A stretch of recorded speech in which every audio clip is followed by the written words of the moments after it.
Welcome back to the Katya Outdoors podcast. Thank you for joining us. And today we have a conversation that I think is a bit controversial. I don't think it was in the past, but over time, we've seen kind of a delineation between the schools of thought when it comes to hunting. And I want to get into it today. I think it's an interesting discussion. And I know it's just me talking today, but I'm really hoping that there's some reciprocity by via feedback. So leave a comment. If you're watching this on YouTube or if you're listening to it on Apple, Spotify, shoot over to YouTube, leave a comment. I want to get some feedback from you as hunters and get your perspective on this topic. We're going to be talking about road hunting today. So before I get into the conversation, I want to tell you a story from last year, 2022. So if you've watched our videos, if you've listened to what we have to say, you know that we're big proponents of backpack hunting. We like to get out there, put boots on the ground, hike the miles, and do it on our own 2 feet. Last year, we went to our trusty spot for archery season.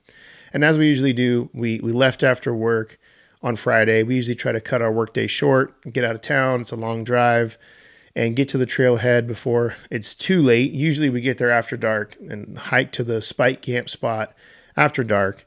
So that's what we did. We got to our spot. I think it was like 10 or 11 o'clock at night. We all put on our backpacks. There was 4 of us in the group. Our plan was to split off into groups of 2 once we hit spike camp and go in different directions. So we put on our backpacks, we hike in, got camp set up at 1 o'clock in the morning, something like that. The next day, it was me and John hunting, and it was a grind that day. It was a great day. We saw a few bucks, we saw a bunch of bears. I wound up harvesting a bear, probably as the crow flies, maybe 1.5 miles from spike camp, but it was down a cliff. So we left before we left before light on opening morning of archery season to hike to the spot we wanted to get to at first light. So we got there and set up, and then we just kept pushing our way down this ridge throughout the day. And I shot my bear in the afternoon, early afternoon. And leading up to this weekend of hunting, my whole family had gotten sick with COVID, and I thought I had dodged the bullet. And hiking in, I felt fantastic Friday night. Saturday morning opener comes around and I start to feel worse and worse and worse. So we hike all the way down there. I wind up shooting this bear and we quarter it up, put it in our packs, and we start to hike out. And if you've hiked out an animal on your back up a cliff, you know it's difficult to begin with.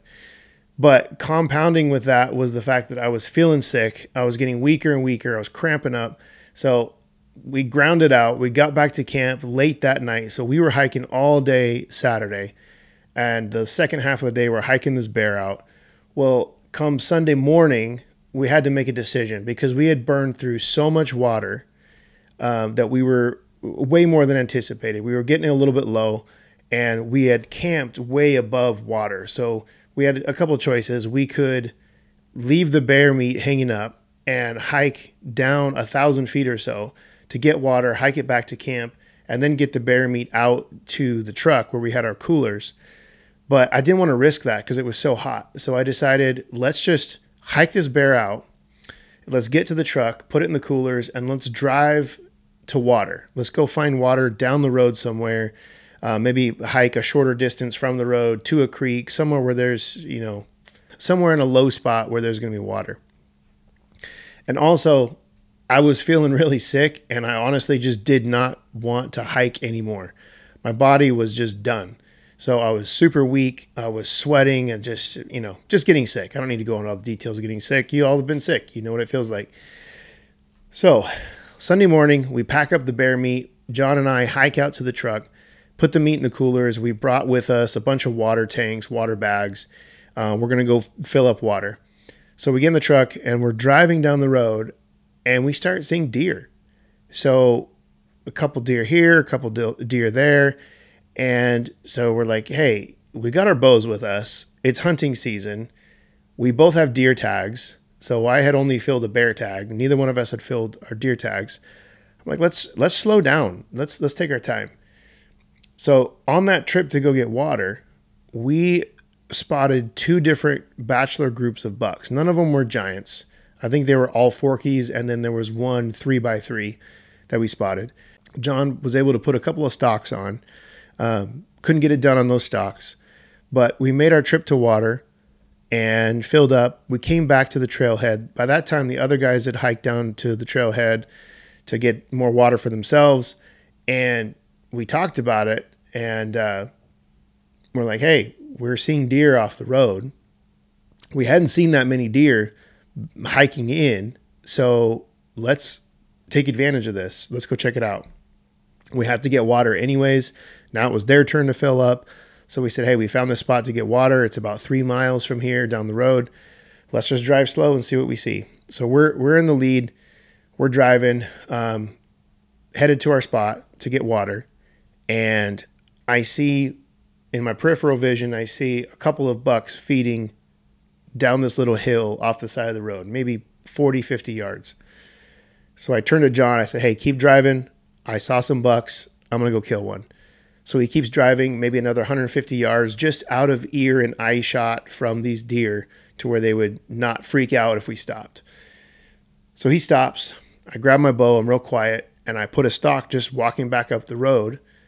I get to a spot when I can see this deer. Has no idea I'm there. I check the wind. Everything's good.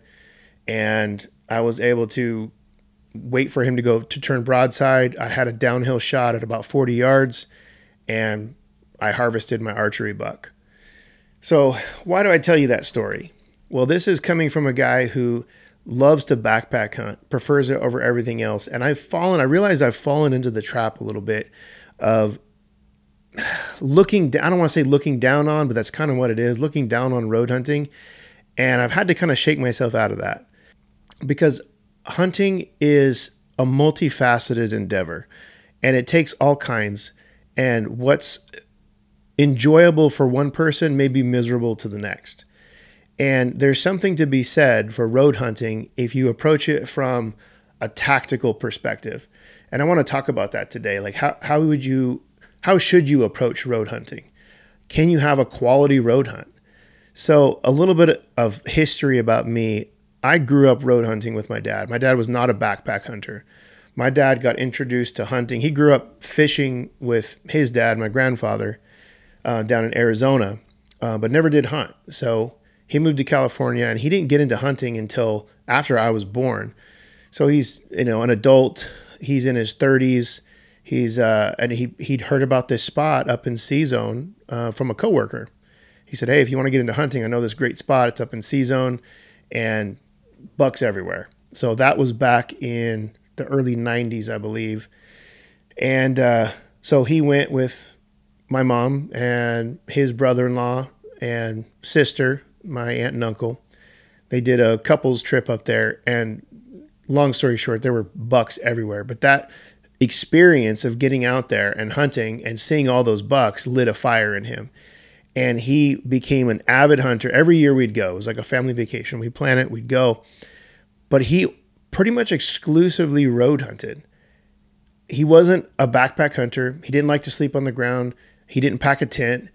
We did walk. We'd walk trails. We would drive and walk a little bit and then sit down and wait and see if anything came by. But his main thing was road hunting. And he averaged a buck kill, every other year. I can't remember a time when he ever bought that second tag. Maybe he did, and I just don't remember. But he was a road hunter, and he enjoyed it.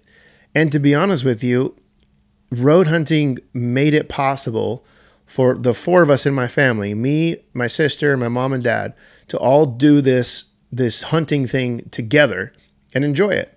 So he had a pickup truck with a camper shell on the back, and we would set up sleeping bags. It was sealed so it wouldn't get dusty and stuff in there.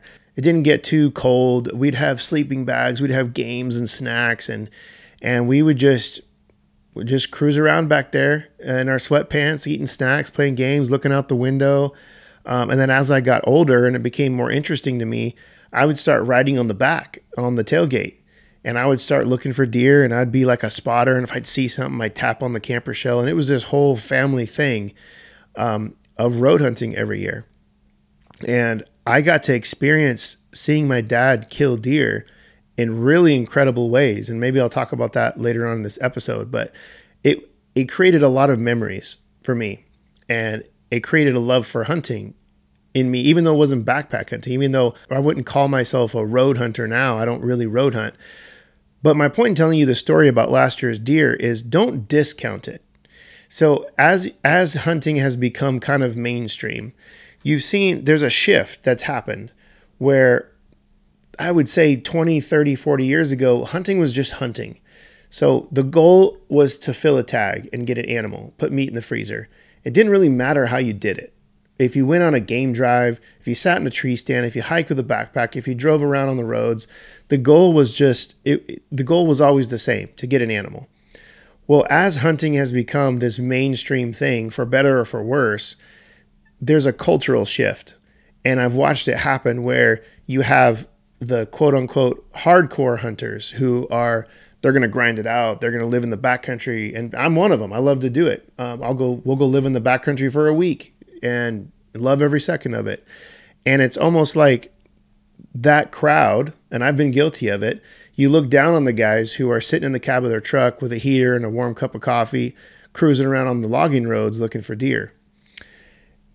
And I wanted to make this podcast because I think it's time for us to check ourselves a little bit, because it takes all kinds. And hunting is something that we all value. And there are good experiences to be had, and there's success to be had no matter how you go about it. Obviously, as long as you're doing things morally and legally correct, go out and have fun. And especially in California, and I'll talk about this in a minute, you have really unique opportunities as a road hunter. I don't know when the term road hunter was coined, but I imagine it wasn't that long ago. I imagine it was when you saw this kind of cultural shift. I imagine it used to just be called hunting. And I would like to get back to that. I think that it's dangerous for us to become divided as a hunting community. And we're all out there to do the same thing. We are enjoying our public resources, our tax dollars, our tag revenues. They're paying for this. So go out and enjoy it. I'm not going to look down on you for road hunting because you find it miserable to go live in the backcountry for a week. So I think it's more important for us to be unified and have a united front as hunters where we all care about the same things. We want sustainable resources. We want to see this game around for the long haul. We want to pass this down to our kids. We want to share these experiences with our friends and family, whether it's in the cab of a truck or with a backpack on 3 miles, 5 miles, 10 miles in the backcountry. The desires are the same, and they come from the same place. So I think it's important for us as a community to kind of do away with those stereotypes that have developed. And I think a lot of it is commercially driven. That's just my thought, my opinion. Again, I'd love to hear your thoughts. Obviously, we're not sitting here having a two-way conversation, but I want to see what your feedback is. I think that the commercialization of hunting over the last 10 years, it's created this kind of toxic diversity where, and it makes sense from a sales perspective, like road hunters don't care about backpacks. Road hunters don't really care about high-end camo or breathable merino wool shirts because they're sitting in the cab of a truck. So road hunting doesn't sell as much merchandise as backpack hunting in some retailers' perspectives. And I get that. You need to market to the people that are most likely to buy your products. I understand that. But we had to be careful as hunters to not let that kind of cloud our judgment when it comes to our community as hunters. So while we're talking about road hunting, I want to share some tips that you're probably not going to hear from anywhere else, because I'm going to give you some tips. And again, I grew up road hunting with my dad pretty much exclusively. So I'm really familiar with it. I'm familiar with what works and doesn't work. So I'm going to give you some tips and some tactics. If you despise backpack hunting, or it just doesn't interest you, maybe you're not physically able to backpack hunt. Maybe you used to, and those days are over, and you just enjoy sitting in your pickup truck, with a family member, a buddy, and that's the experience you want to have. Awesome.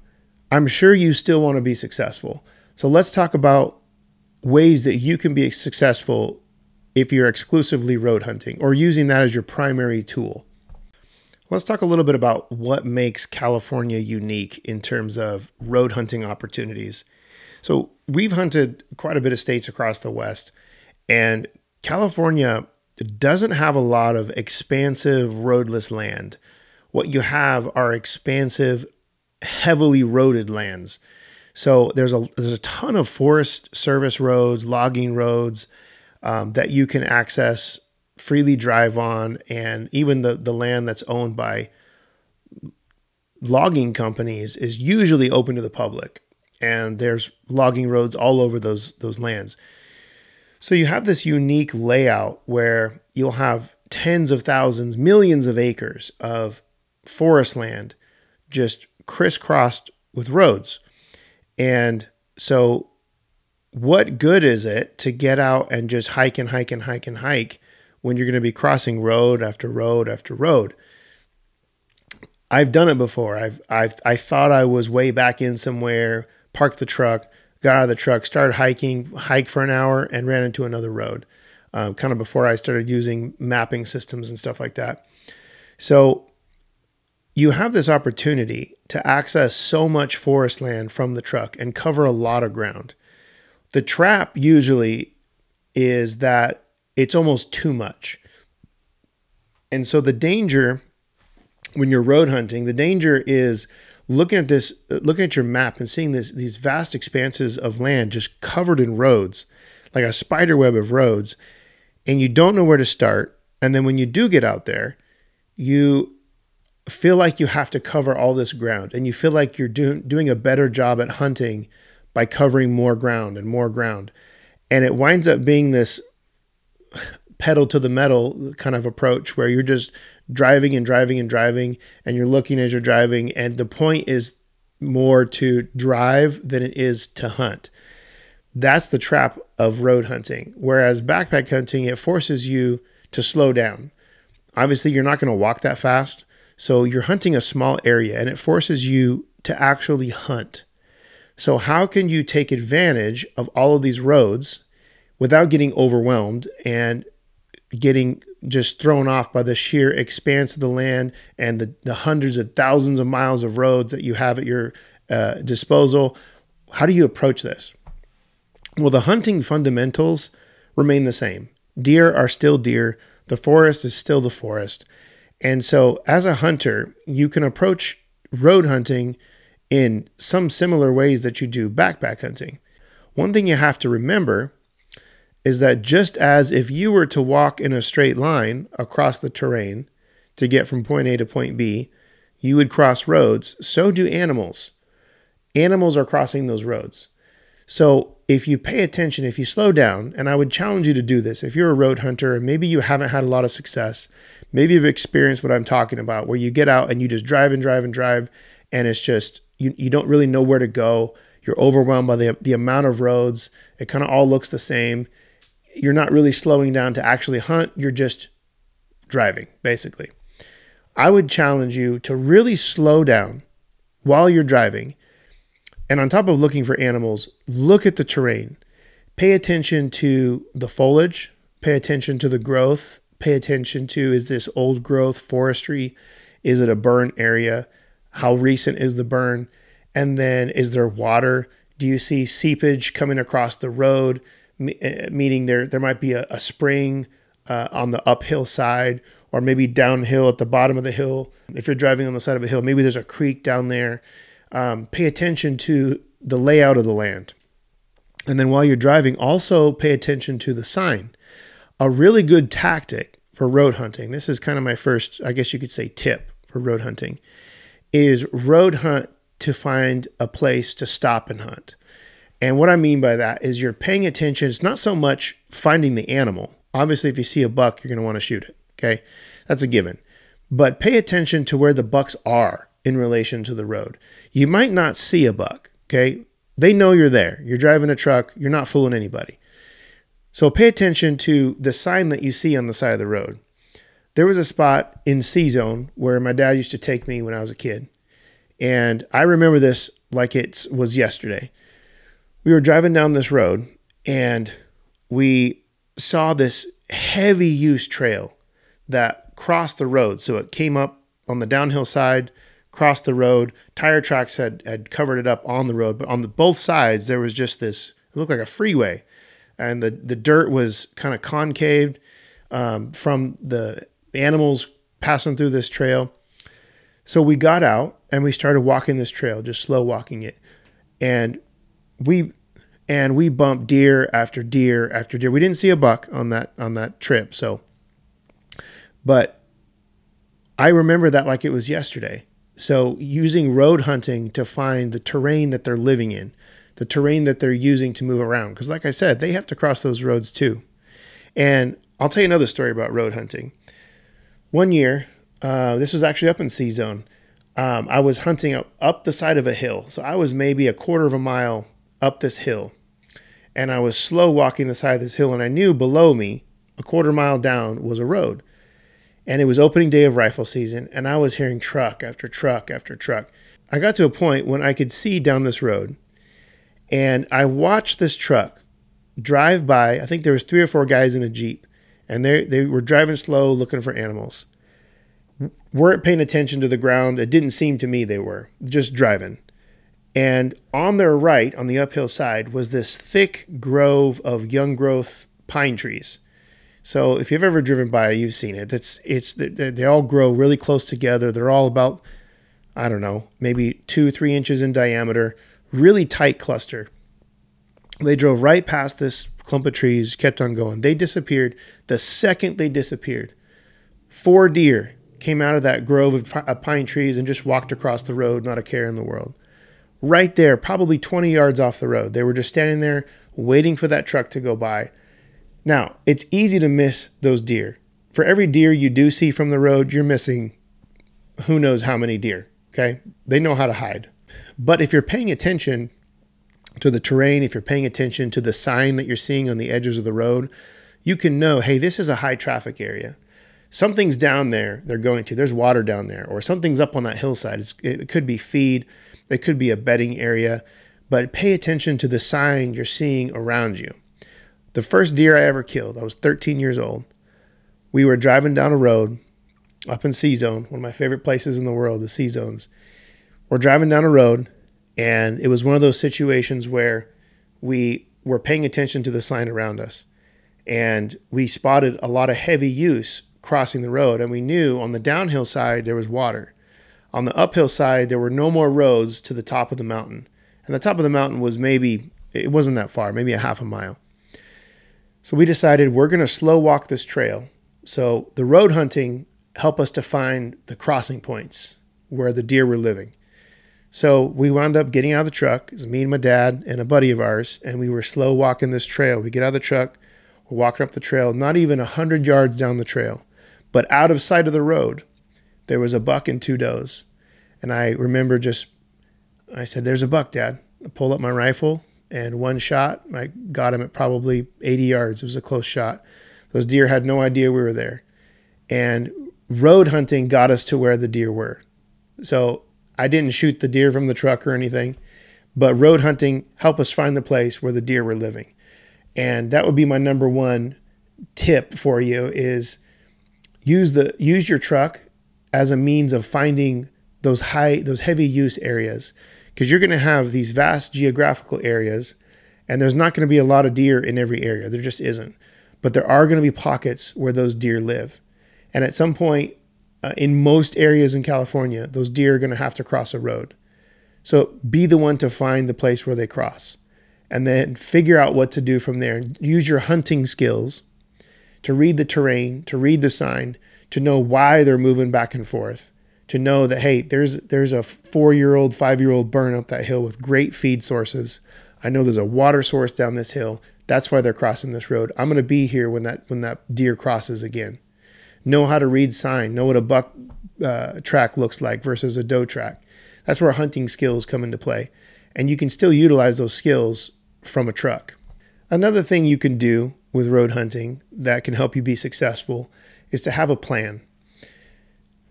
like I said a little bit ago, it's easy to get overwhelmed when you just have these vast expanses of terrain and endless miles of road that you can just drive. And it's easy to just get lost in driving and looking for deer. What's your plan? Where are you going? Where are you headed? Why are you headed there? Is this a good area? Have you looked at this on like a Google Earth or the Go Hunt Maps or Onyx Maps? Have you researched why you're here? Or are you just here because there's a road here? So have a plan. Take a look at the terrain. Take a look at historical kill data, which is available to the public on the California Department of Fish and Wildlife website. And again, this goes back to what I was saying earlier about using your vehicle to find those like heavy use areas and find the areas where deer are living. Is have a plan. Is your plan to just cover a bunch of ground and find that sign?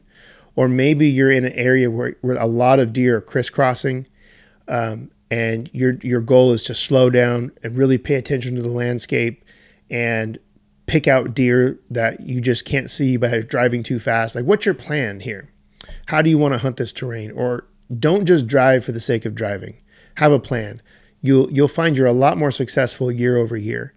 And you will find, we talk a lot about honey holes. And we believe in the value of finding honey holes, especially on public land and over-the-counter units. And there are honey holes you can find from road hunting.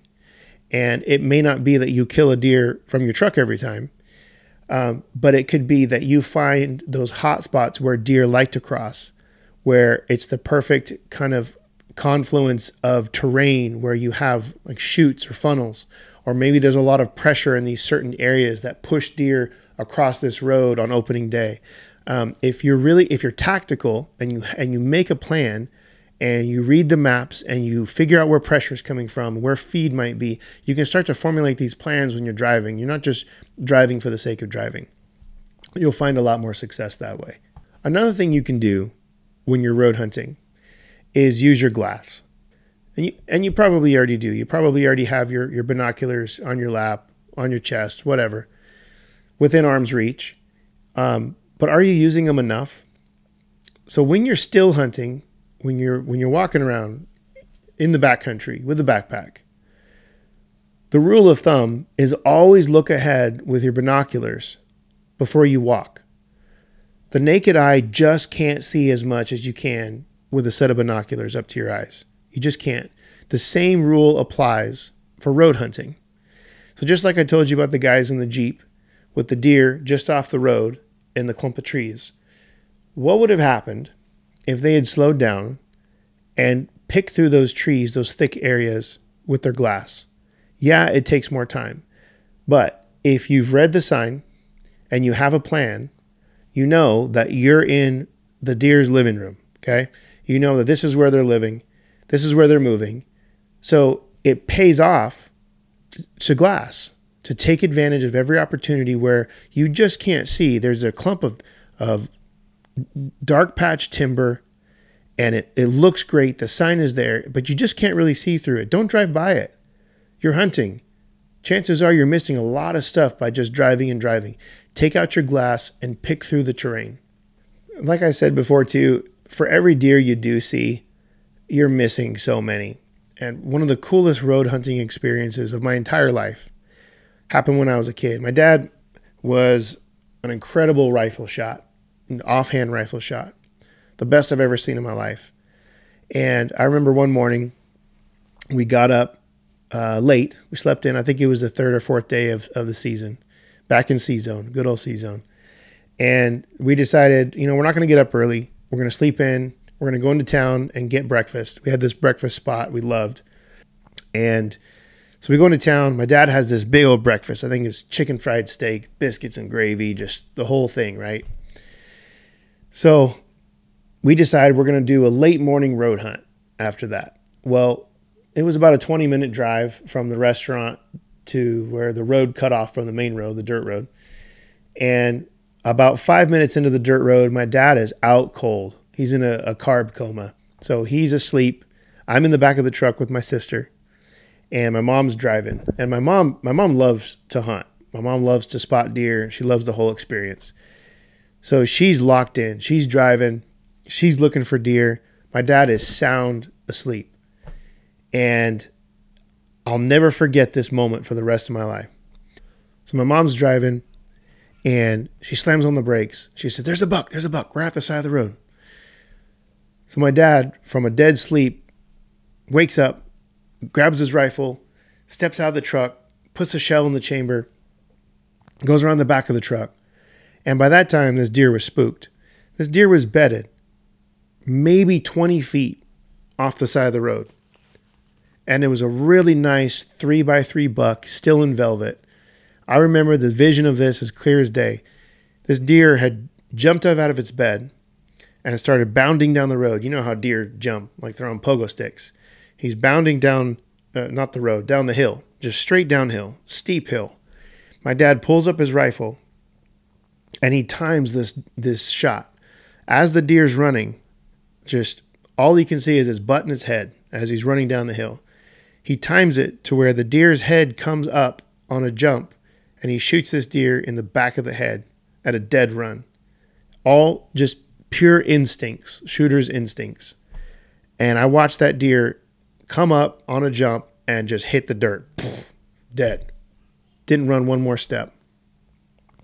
And I remember hiking down the hill with my mom and dad, grabbing this deer and hiking that thing up the hill. It had run maybe 80 yards by the time he shot it.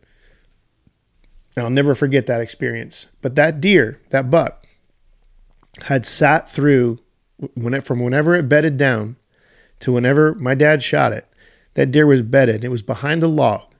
And the only way you could see it, my mom spotted the pattern of its antlers sticking up over the log. That was it. No ears, no body, no nothing. Just the pattern of the antlers. So why do I tell you that story? Because we were not the only truck to drive down that road that day.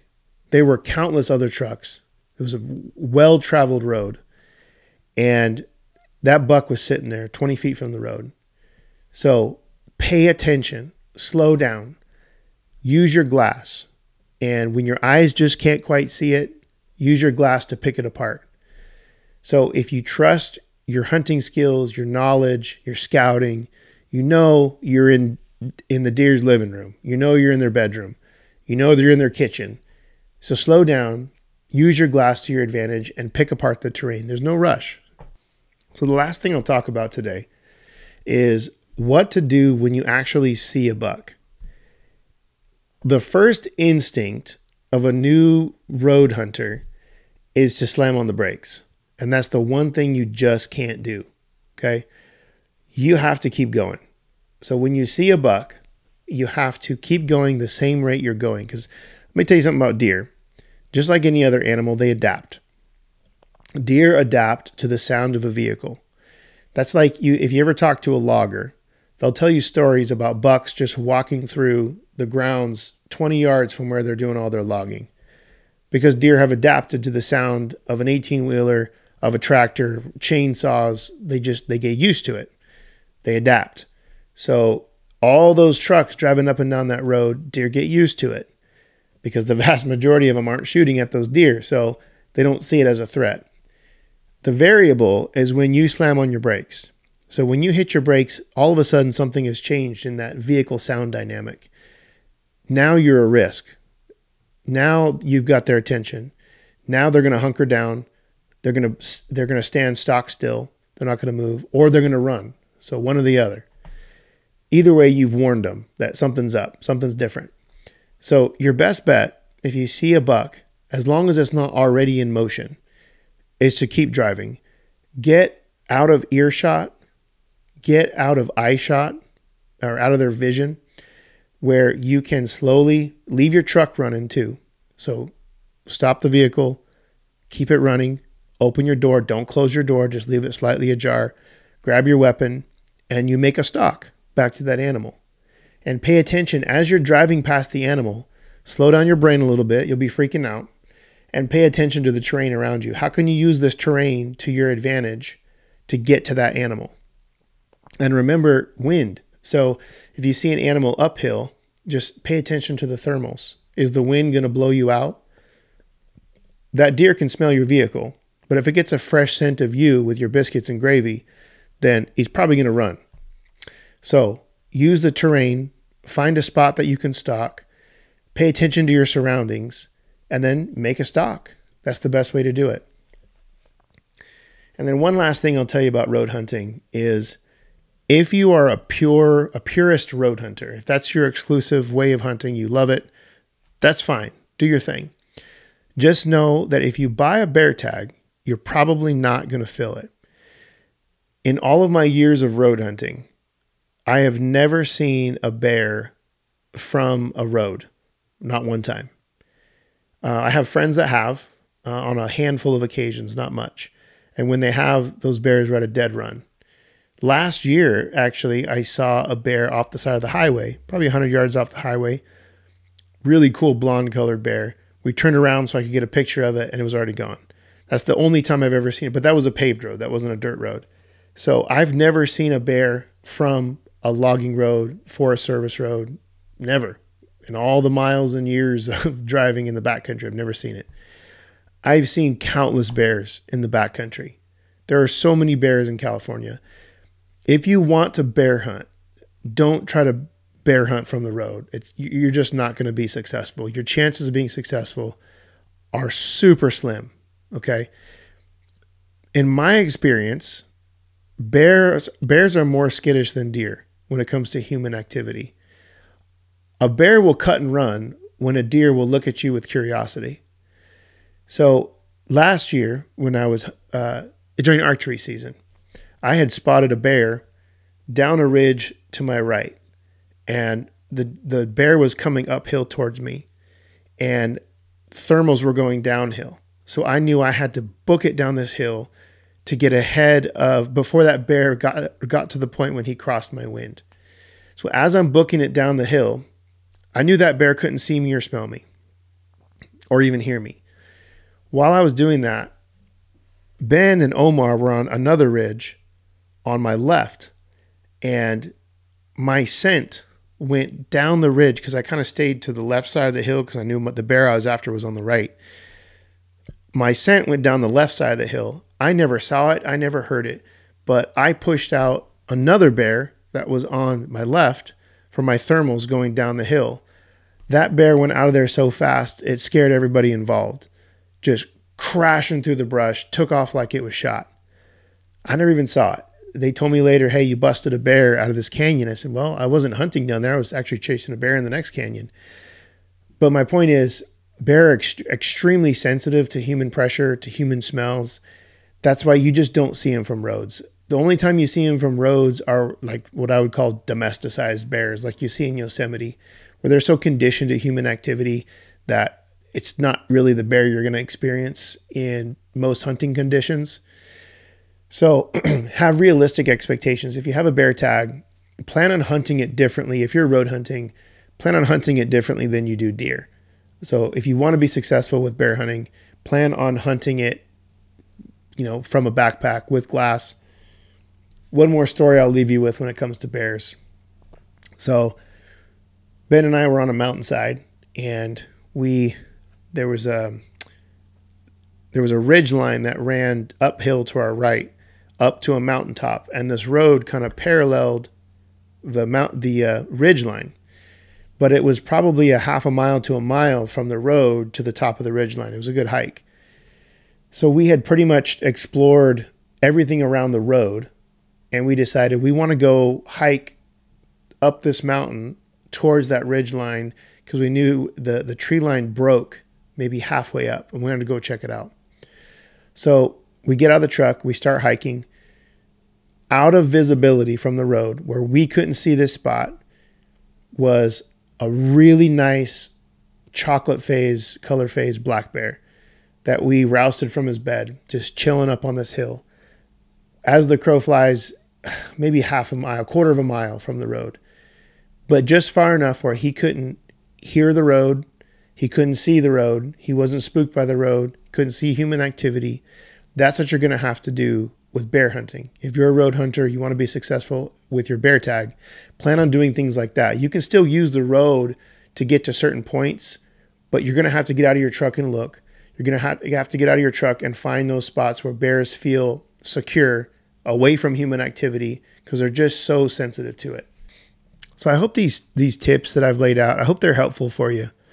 I know a lot of road hunters go out every year, and maybe you don't call yourself a road hunter. Maybe in your mind that's a pejorative term, but you spend the most of your hunting season behind the wheel of your truck or riding with a buddy, driving roads just looking for deer. And if that's your thing, go for it. If that's what you enjoy, that's your right. Enjoy all the roads we have. Enjoy the outdoors. Hopefully these tips will make you more successful. Hopefully you can fill that tag. And I hope that this conversation doesn't stop here. I hope that we can kind of address the dichotomy that's formed in the hunting community and the disparaging kind of, not really a conflict, but the disparaging approach that a lot of backpackers take towards guys that spend the majority of their time in a truck. And if that's where you kill your deer, awesome. It's a lot easier than hiking them out, I can tell you that. Just enjoy it. Enjoy your time in the woods. Enjoy making memories.